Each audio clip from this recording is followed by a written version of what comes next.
breakfast tense today? It has tense moments. So, they've all been cordial, and talked a bit about the fishing opener and whether the ice was going to be out on the lakes and the like.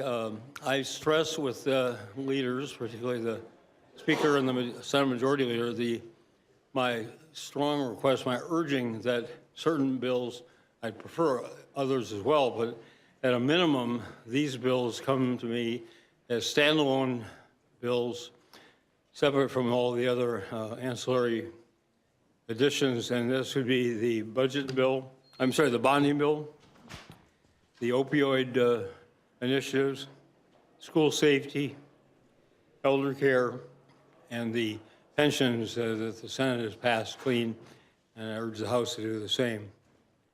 There are others that, like the sexual harassment. I really give Representative Pepin and Senator Housley great credit for their initiative there. I believe that's going to come separately, standalone. My concern that I expressed to them, and I look at this omnibus bill that they're putting together, the Senate has, and the House will fold a number of theirs, I'm told, into the same, is, the things in there that I very much want and need.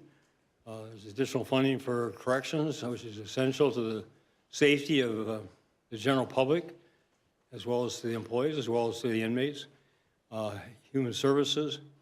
But, those important things that I do support, if they're going to be funneled in with a lot of things that I don't support, taking the reserve out of the stadium reserve fund, messing around with the board of the stadium authority, messing around with the Metropolitan Council board, cutting agency budgets, which I said from the outset is unacceptable. And they're going to, sprinkle some good things in with too many bad things. I told them I'm going to veto those bills, so send them to me early enough that we can have a chance to, you can have your votes, you can make your political statements, but then we turn around and get as much of it resolved to the benefit of Minnesota as we can agree on. And we're running out of time for that to be accomplished.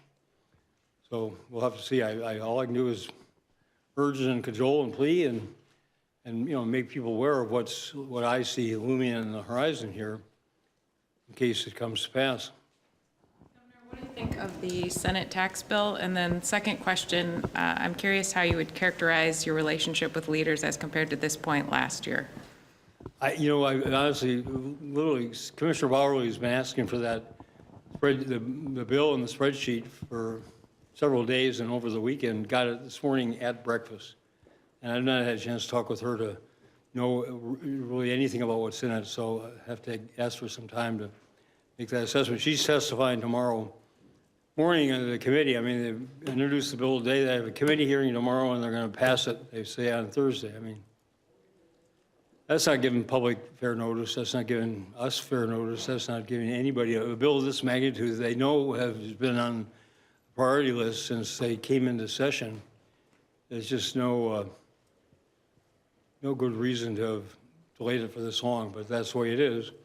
So we'll respond to it. And Commissioner Bowler said, it's going to take her agency professionals a couple of days to sort through it all and do the real analysis. So, I mean, they're really pushing that bill in particular, given its complexity and given the differences with the House and Senate, really pushing it to the limit to, sort it all out, go through a conference committee, get a reconciliation, bring it to me, see if we can negotiate something acceptable or not. The clock's really ticking.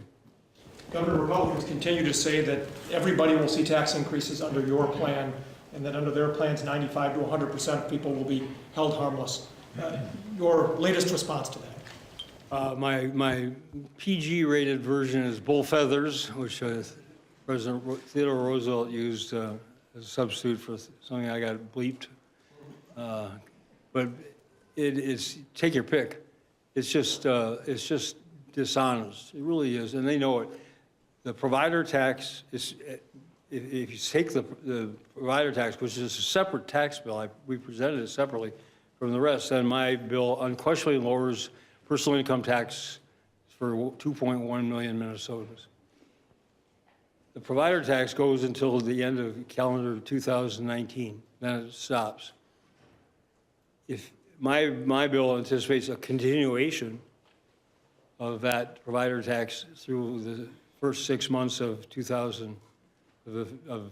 calendar 2020, so that it doesn't push Minnesota Care off the cliff. And it would not be increase any, I mean, first of all, it's not a tax on individuals, it's a tax on healthcare providers.